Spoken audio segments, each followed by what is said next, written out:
Hello students, हम लोग chapter acid base and salt कर रहे थे और एसिड बेस सॉल्ट चैप्टर में हम लोगों ने एसिड के बारे में पूरी डिटेल स्टडी की, बेस के बारे में पूरी डिटेल स्टडी की, सॉल्ट के बारे में भी हम लोगों ने पढ़ लिया था। अब हमको लास्ट जो टॉपिक है वो है सम इम्पॉर्टेंट कंपाउंड, और सम इम्पॉर्टेंट कंपाउंड पढ़ने से पहले हमको पढ़ना है कॉमन सॉल्ट के बारे में। कॉमन सॉल्ट, आप सबको पता ही होगा कि कॉमन सॉल्ट का जो फार्मूला होता है वो होता है सोडियम क्लोराइड। इसको बोलते हैं sodium chloride NaCl, sodium chloride. Chemical name है सोडियम क्लोराइड, फार्मूला होता है NaCl और बोलते हैं कॉमन सॉल्ट। और ये कॉमन सॉल्ट वही सॉल्ट है जो हम लोग घरों में डेली लाइफ में डेली यूज करते हैं। इसको टेबल सॉल्ट भी बोला जाता है, टेबल सॉल्ट। और ये वही सॉल्ट है जिसको हम लोग घरों में यूज करते हैं। ठीक, तो ये सॉल्ट बनता कैसे है? तो ये सॉल्ट आता है from desalination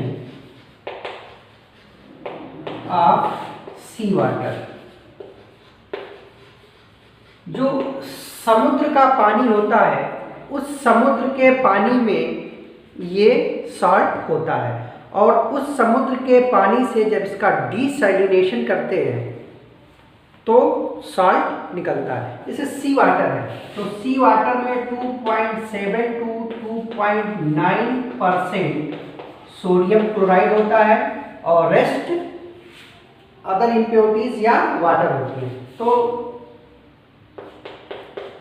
in C water, समुद्र के पानी में 2.7 से लेके 2.9% तक कॉमन सॉल्ट या टेबल सॉल्ट होता है। अब इस सी वाटर का डिसैलिनेशन करते हैं। डिसैलिनेशन करते कैसे हैं? देखो,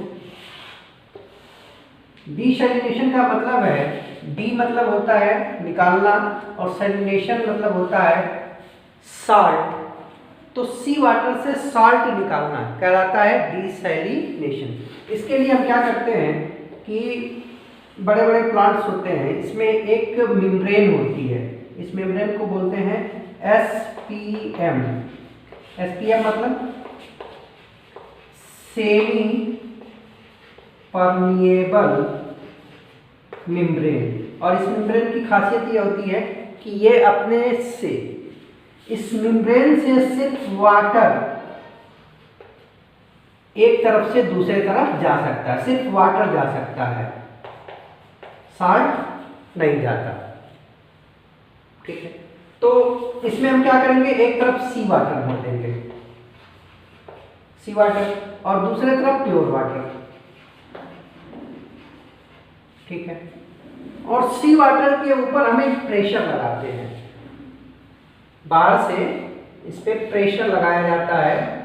और ये प्रेशर लगाने से सी वाटर में जो NaCl है वो तो इस सेमी परमिएबल मेम्ब्रेन के दूसरी तरफ नहीं जा सकता, लेकिन जो वाटर है वो दूसरी तरफ चला जाता है। जैसे जैसे हम प्रेशर बढ़ाते जाते हैं वाटर यहाँ से निकल के दूसरी तरफ प्योर वाटर की तरफ आता रहेगा, और जो सोडियम क्लोराइड है ये इसी टैंक में बचा रह जाएगा। तो इस तरह से हम लोग करते हैं desalination of sea water. Process का नाम है रिवर्स ऑस्मोसिस,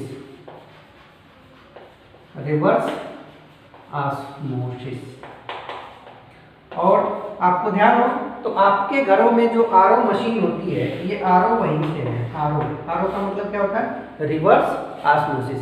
तो इनफैक्ट जो RO मशीन है वो भी डिसैलिनेशन ही कर रही है, बट इस वाटर में इतना ज़्यादा सोडियम क्लोराइड नहीं होता है। आपको बेसिकली ये समझ के रखना है कि कॉमन सॉल्ट सी वाटर से निकाला जाता है by the process of desalination of sea water, ठीक है। इसमें जो प्रोसेस यूज किया जाता है वो होता है रिवर्स ऑस्मोसिस। आरओ करते कैसे हैं कि प्योर वाटर और सी वाटर को सेपरेट कर देते हैं एक मेम्ब्रेन से। उस मेम्ब्रेन का नाम होता है सेमी परमिएबल मेम्ब्रेन। और सेमी परमिएबल मेम्ब्रेन की स्पेशलिटी ये होती है, खासियत ये होती है कि ये अपने थ्रू सिर्फ वाटर को मूव करने देगा, बाकी किसी चीज़ को मूव नहीं करने देता है, ठीक है। अब जिस तरफ आपने सी वाटर लिया है उस पर एक एक्सटर्नल प्रेशर अप्लाई करेंगे।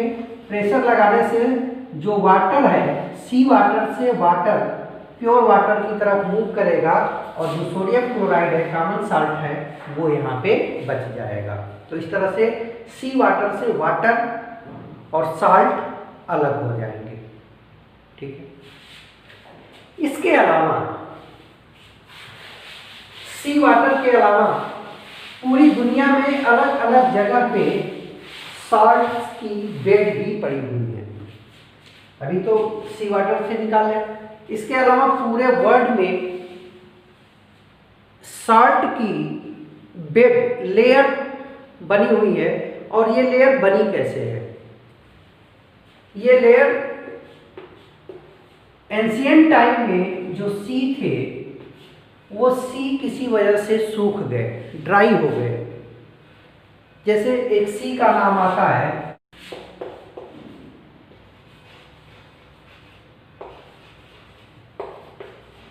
ये एक इरा है, टाइम है। तो बेगॉन इरा, बेगॉन टाइम में जो सी थी वो सी क्या हो गई? सूख गई, ड्राई हो गई। तो ड्राई हो गई तो उसके अंदर जो साल्ट था वो एक बेड के रूप में इकट्ठा हो गया, ठीक है। और उस साल्ट में जो बेगॉन इरा के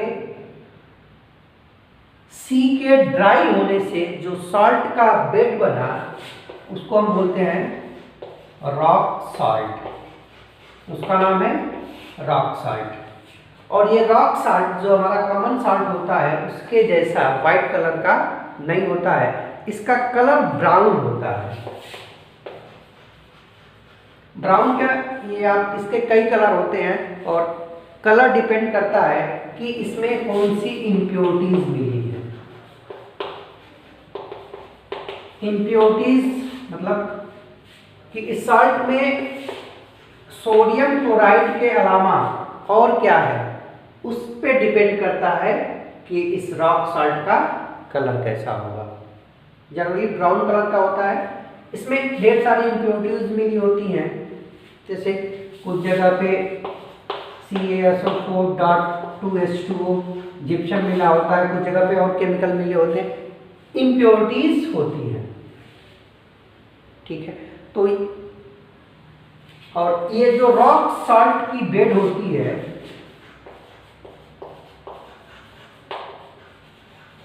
इससे, जैसे हम लोग माइनिंग करते हो ना, आपने सुना होगा माइनिंग, तो रॉक साल्ट बेड से जो रॉक साल्ट निकाला जाता है वो माइनिंग से निकाला जाता है, माइनिंग के प्रोसेस से निकाला जाता है। माइनिंग का मतलब ये होता है ना कि वो अर्थ के नीचे दबा हुआ है, तो खदान जिसको हम लोग बोलते हैं ना, जिससे कोयला निकाला जाता है, तो उस तरीके से इसको भी निकाला जा सकता है, ठीक है। जैसे कोयले का हम लोग माइनिंग करके अर्थ से निकालते हैं, उसी तरह से रॉक साल्ट भी अर्थ से निकाला जाता है। अब हमको ये देखना है कि ये कॉमन साल्ट जो है ये इम्पॉर्टेंट रॉ मटेरियल है। रॉ मटेरियल मतलब रॉ मटेरियल ऐसे सब्सटेंस जिससे हम लोग कोई अदर सब्सटेंस या केमिकल बना सकते हैं। तो जो कॉमन साल्ट है,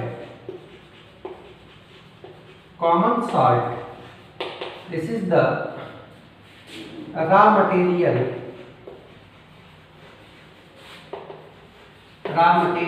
फॉर मेनी केमिकल्स। ये ढेर सारे केमिकल्स के लिए रॉ मटेरियल का काम करता है और उनमें से कुछ एक के बारे में हमको पढ़ना है। जैसे पहला है sodium hydroxide. Sodium hydroxide second है बेकिंग पाउडर, बेकिंग पाउडर या बेकिंग सोडा। फिर इसके अलावा है washing soda, washing soda. Washing soda के अलावा फोर्थ जो है वो है ब्लीचिंग, ब्लीचिंग पाउडर।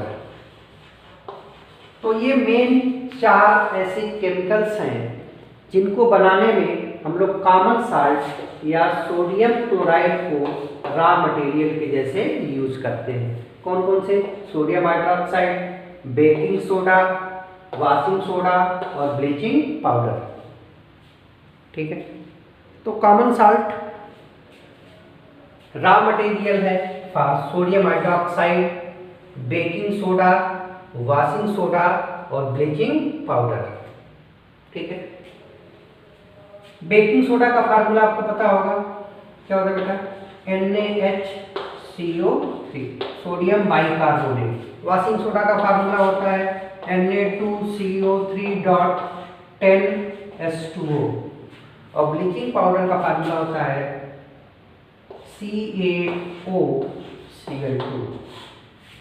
CaOCl2। तो इतने केमिकल्स हम लोग बना सकते हैं with the help of common salt. इसमें जो फर्स्ट हमको पढ़ना है सोडियम हाइड्रोक्साइड, सोडियम हाइड्रोक्साइड। तो formation of sodium hydroxide from common salt या NaCl। तो सोडियम क्लोराइड के सॉल्यूशन से या सोडियम क्लोराइड से हम लोग सोडियम हाइड्रोक्साइड कैसे बनाते हैं? ठीक, तो इस प्रोसेस के लिए हम लोग सोडियम क्लोराइड के एक्वस सॉल्यूशन की इलेक्ट्रोलिसिस कराते हैं। ध्यान से सुनना, सोडियम क्लोराइड के एक्वस सॉल्यूशन की इलेक्ट्रोलिसिस कराते हैं। मतलब क्या है? मतलब ये है कि पहले तो यही सोडियम क्लोराइड का एक्वस सॉल्यूशन, हमने आपको बताया था एक्वस का मतलब ऐसा सॉल्यूशन जिसमें सॉल्वेंट जो है वो वाटर है। अगर किसी सॉल्यूशन में सॉल्वेंट वाटर है तो ऐसे सॉल्यूशन को हम बोलते हैं एक्वस सॉल्यूशन। तो सोडियम क्लोराइड का एक्वस सॉल्यूशन है, इसका मतलब कि आपने sodium chloride is dissolved into water. आपने वाटर के अंदर सोडियम क्लोराइड को डिसॉल्व कर दिया और सोडियम क्लोराइड को वाटर के अंदर डिसॉल्व किया तो ये बन जाएगा aqueous solution of sodium chloride. Aqueous solution of sodium chloride. और aqueous solution of sodium chloride को आज के डेट में बोलते हैं ब्राइन, BRINE। तो आपको ध्यान रखना है ब्राइन का मतलब क्या है? Aqueous solution of sodium chloride. Sodium chloride के एक्वस सॉल्यूशन को हम बोलते हैं ब्राइन। ठीक है, मतलब यहाँ पे होगा NaCl और H2O, NaCl और H2O। तो इसी NaCl और वाटर के सॉल्यूशन की जब हम इलेक्ट्रोलिसिस करते हैं, तो इस इलेक्ट्रोलिसिस से हमको मिलता है सोडियम हाइड्रोक्साइड। ठीक है बेटा, आपने कहा formation of sodium hydroxide from NaCl। इस काम के लिए हम लोग सोडियम क्लोराइड के एक्वस सॉल्यूशन को लेते हैं। एक्वस सॉल्यूशन का मतलब ऐसा सॉल्यूशन जिसमें सॉल्वेंट वाटर हो। सोडियम क्लोराइड को जब वाटर में घोल दोगे तो सोडियम क्लोराइड का एक्वस सॉल्यूशन बन जाएगा, और इस एक्वस सॉल्यूशन को अब सोडियम क्लोराइड का एक्वस सॉल्यूशन ना बोल के एक स्पेशल नाम देते हैं, ब्राइन बोलते हैं। ठीक है, ब्राइन अगर आपसे पूछा जाए तो ब्राइन क्या है? Brine is aqueous solution of sodium chloride, मतलब सोडियम क्लोराइड को पानी के साथ डिजॉल्व किया गया है। और इसी ब्राइन सॉल्यूशन का अगर आप इलेक्ट्रोलिसिस कराते हो तो आपको सोडियम हाइड्रोक्साइड मिल जाता है। ठीक है, थोड़ा सा इलेक्ट्रोलिसिस प्रोसेस देखो। इलेक्ट्रो मतलब होता है करंट, और लिसिस मतलब तोड़ना। इलेक्ट्रोलिसिस, तो इलेक्ट्रो का मतलब होता है इलेक्ट्रो, कहीं पे भी इलेक्ट्रो हो तो this is something related with current, electric current. और कहीं पे लिसिस हो तो लिसिस का मतलब होता है ब्रेक डाउन, तोड़ना। ठीक है, तो इलेक्ट्रोलिसिस का मतलब है कि with the help of current किसी चीज को तोड़ना। ठीक, अब इस इलेक्ट्रोलिसिस के लिए हमको एक स्पेशल टाइप ऑफ सेल की जरूरत होती है, स्पेशल टाइप ऑफ सेल की जरूरत होती है, और उस सेल को बोलते हैं इलेक्ट्रोलिटिक सेल। ठीक है, इलेक्ट्रोलिटिक सेल। इस इलेक्ट्रोलिटिक सेल में क्या होता है? इलेक्ट्रोलिटिक सेल में एक कंपार्टमेंट होता है और उसमें 2 इलेक्ट्रोड लगे होते हैं, 2 इलेक्ट्रोड लगे होते हैं, और इन इलेक्ट्रोड में जो लेफ्ट साइड होता है इस इलेक्ट्रोड को बोलते हैं एनोड, और जो राइट साइड का इलेक्ट्रोड होता है उसको बोलते हैं कैथोड। एनोड जो होता है उसको हम लोग बैटरी के निगेटिव टर्मिनल से जोड़ देते हैं और कैथोड को पॉजिटिव टर्मिनल से जोड़ देते हैं। जैसे आपने देखो, निगेटिव टर्मिनल को छोटा बनाते हैं और पॉजिटिव टर्मिनल को बड़ा बनाते हैं, तो इस तरह से हमने इसको बैटरी से जोड़ दिया। और इस सॉल्यूशन के अंदर हमने यहाँ पे NaCl का एक्वस सॉल्यूशन फिल कर दिया।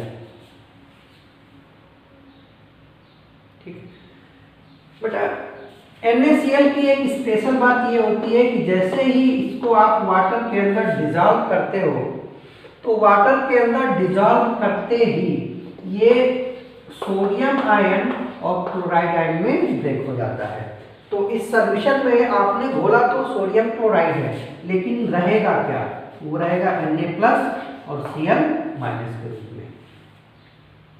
ठीक है, अब जैसे ही आप इसमें इलेक्ट्रिसिटी पास कराओगे तो ये जो केटायन है ये कैथोड की तरफ जाएगा, एनायन जो है वो एनोड की तरफ जाएगा। ध्यान रखना, किसी भी साल्ट के एक्वस सॉल्यूशन को, जैसे सोडियम क्लोराइड है ना, तो इसका नाम हम लोग इन जनरल बोलते हैं ये इलेक्ट्रोलाइट है, इसका नाम है इलेक्ट्रोलाइट। तो कोई भी इलेक्ट्रोलाइट अपने एक्वस सॉल्यूशन में जाता है तो वो अपने आयंस में डिसोसिएट हो जाता है। जैसे हमने ब्राइन लिया तो ये सोडियम और क्लोरीन में, सोडियम आयन क्लोराइड आयन में डिसोसिएट हो जाएगा, और जैसे ही ये सोडियम आयन और क्लोराइड आयन इस सॉल्यूशन में बनेंगे और आप इलेक्ट्रिसिटी पास करोगे तो इसका केटायन कैथोड की तरफ मूव करेगा और एनायन एनोड की तरफ मूव करेगा, और कैथोड और एनोड पे रिएक्शन होगी। देखना क्या होगी। एट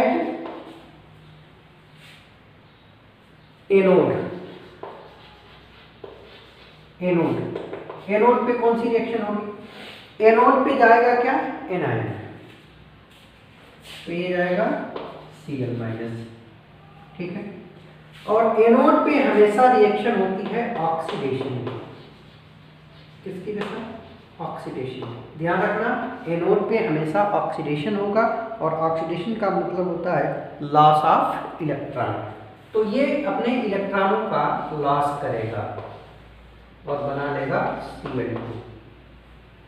Cl2 बन गया,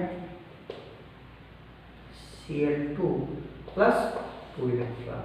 तो ये हो गई एनोड की रिएक्शन। सिमिलरली कैथोड पे क्या रिएक्शन होगी? कैथोड पे इसके अंदर जो वाटर है ना बेटा H2O, तो वो भी अपने आयंस में डिसोसिएट हो जाएगा H प्लस और OH माइनस। तो कैथोड पे ये वाला केटायन जाएगा, हाइड्रोजन वाला।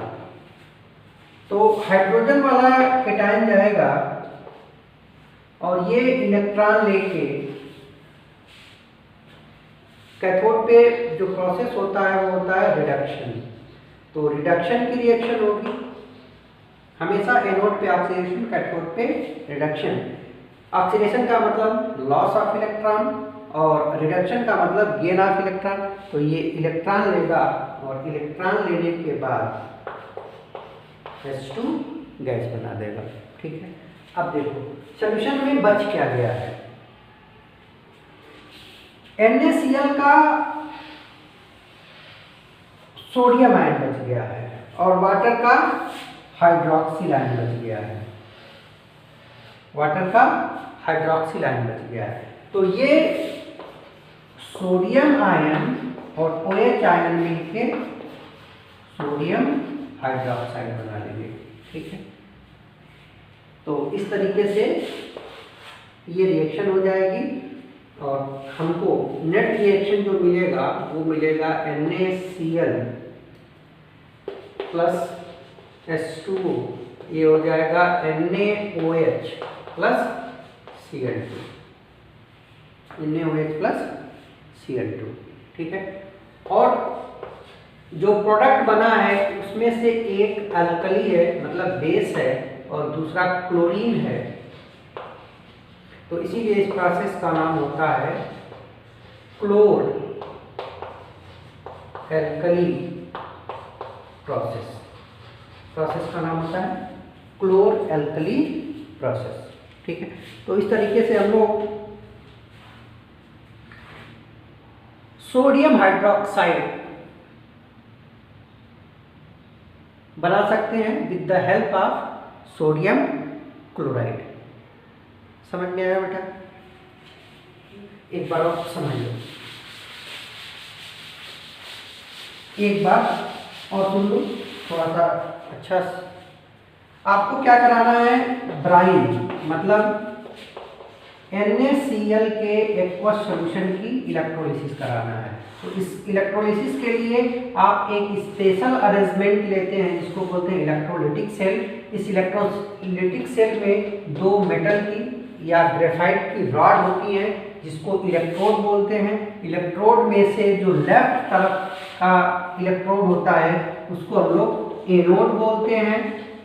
राइट साइड में जो होता है उसको कैथोड बोलते हैं। एनोड हमेशा नेगेटिव टर्मिनल होता है और कैथोड पॉजिटिव टर्मिनल होता है। एनोड पे ऑक्सीडेशन होता है, कैथोड पे रिडक्शन होता है। ये एक एक चीज हमको ध्यान रखना है। ठीक है, सोडियम क्लोराइड इलेक्ट्रोलाइट के जैसे यहाँ पे यूज कर रहे हैं। इलेक्ट्रोलाइट वो चीज होती है जिसको आप वाटर में डिजॉल्व करो तो वो अपने आयंस में टूट जाएगा। तो यहाँ पे Na+ और Cl- आयन होगा और वाटर के वजह से, वाटर भी एक वीक इलेक्ट्रोलाइट है तो वो भी अपने आयंस में डिसोसिएट होगा और वो होगा H+ और OH-। तो इस सॉल्यूशन में ये चार तरह के आयंस होंगे। अब जैसे ही इसमें आप करंट पास कराओगे तो करंट पास कराते ही जो रिएक्शन एनोड पे होगी, तो आपको बताया मैंने कि एनोड पे हमेशा ऑक्सीडेशन होगा, एनायन का ऑक्सीडेशन होगा। तो इन दोनों एनायंस में, एनोड पे एनायन का ऑक्सीडेशन होगा तो इन दोनों एनायंस में से जो क्लोराइड आयन है ये जाएगा और लॉस करेगा इलेक्ट्रॉन का Cl2 बन जाएगा और 2 इलेक्ट्रॉन फ्री हो जाएंगे। ठीक है। कैथोड पे जो रिएक्शन होगी, रिएक्शन एट कैथोड, तो वहां पे रिडक्शन की रिएक्शन होती है और रिडक्शन के लिए कैटायन जाते हैं। तो दो तरह के कैटायंस हैं, इनमें से हाइड्रोजन जाएगा, हाइड्रोजन आयन जाएगा और ये हाइड्रोजन आयन जाके जो ये 2 इलेक्ट्रॉन लॉस किया है क्लोराइड आयन ने, उसको एक्सेप्ट करेगा और ये हाइड्रोजन गैस बना लेगा। ठीक है। तो नेट रिएक्शन तो ये होगी, लेकिन इस प्रोसेस में आपके पास सोडियम आयन और हाइड्रोक्सिल आयन अनयूज हैं, तो ये एक दूसरे के साथ कंबाइन हो जाएंगे। तो Na प्लस OH माइनस ये मिलके बना लेगा NaOH। तो अगर हम नेट रिएक्शन लिखें कि एक्चुअल में यहाँ पे नेट रिएक्शन क्या हो रही है, तो आपकी नेट रिएक्शन आ जाएगी, आपने लिया क्या, इतना ज़्यादा आपको परेशान होने की जरूरत नहीं है। देखो आपने लिया था NaCl प्लस H2O। ठीक है। नेट रिएक्शन क्या होगी, Cl2 के रूप में यहाँ से निकल जाएगा गैस के रूप में, इसके साथ साथ हाइड्रोजन गैस बनेगी, वो भी निकल जाएगी और बचेगा क्या, Na और OH। ठीक है। तो इस प्रोसेस को हम लोग बोलते हैं क्लोर एल्कली प्रोसेस। क्लोर एल्कली प्रोसेस क्यों बनते हैं, क्योंकि जो प्रोडक्ट बना है उसमें एक क्लोरीन है, तो क्लोरीन के लिए सब यूज करते हैं क्लोर, और एल्कली का मतलब होता है बेस। ठीक है। तो एक एल्कली बना और एक क्लोरीन बना, प्रोसेस का नाम होता है क्लोर एल्कली प्रोसेस। ठीक है। एक चीज आप ध्यान रखना बेटा कि एल्कली का मतलब सारे बेस नहीं होते हैं। एल्कली का मतलब होता है कि ऐसे बेस जो वाटर सॉल्युबल होते हैं, water soluble base are called alkali. जितने भी वाटर सॉल्युबल बेस होते हैं उनको सिंपल बेस ना बोल के हम लोग एल्कली बोल देते हैं। ठीक है। अब सोडियम हाइड्रोक्साइड की कुछ प्रॉपर्टी, कि ये जो वाइट सोडियम हाइड्रोक्साइड होता है, ये वाइट क्रिस्टलाइन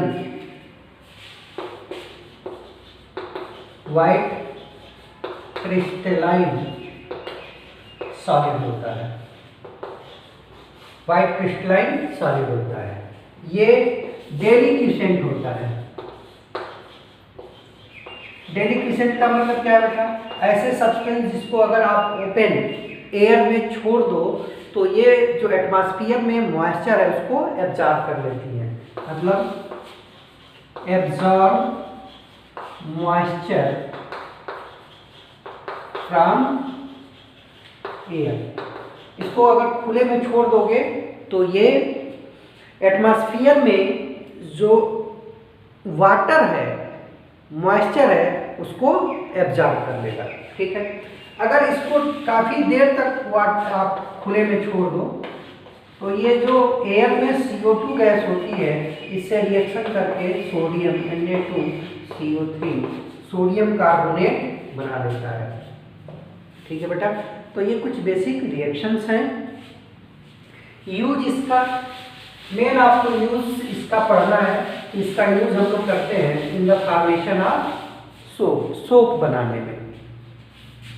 सोप क्या होता है, देखो हम लोग कोई फैटी एसिड लेते हैं RCOOH, ये जनरल फार्मूला है लॉन्ग चेन फैटी एसिड का।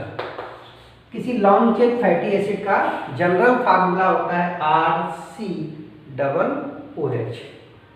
R कोई एल्किल ग्रुप होता है, बहुत परेशान होने की जरूरत नहीं है, बस इतना याद करो कि RCOOH long chain fatty acid है।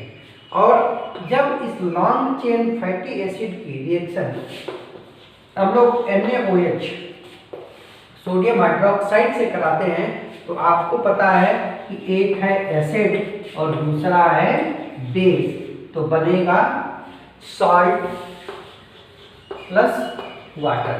और सॉल्ट बनने का तरीका मैंने आपको बताया था कि सॉल्ट में बेस का केटायन आता है, एसिड का एनायन आता है, तो ये बन जाएगा RCOONA,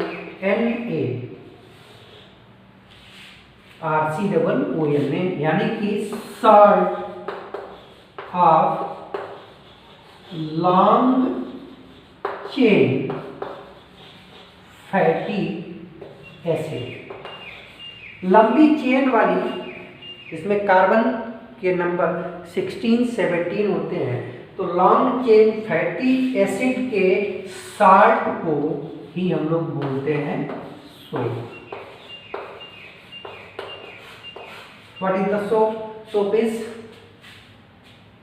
salt of long chain fatty acid. उसमें भी स्पेसिफिक ये सोडियम साल्ट है। तो और स्पेशल होके बोलना चाहते हो तो इसको बोल सकते हो sodium salt of long chain fatty acid. ठीक है, इसी sodium salt of long chain fatty acid जिसका फार्मूला होगा RCOONA, हम लोग बोलते हैं सोप। तो मेन इसका यूज इसमें हम लोग सोप बनाने में करते हैं। इसके अलावा पेपर इंडस्ट्री में, आर्टिफिशियल सिल्क बनाने में, मशीन्स के लिए, क्लीनिंग एजेंट के लिए भी इसका यूज किया जाता है। ठीक है बेटा, चलो इसके बारे में हम लोग नेक्स्ट क्लास में करेंगे। Thank you.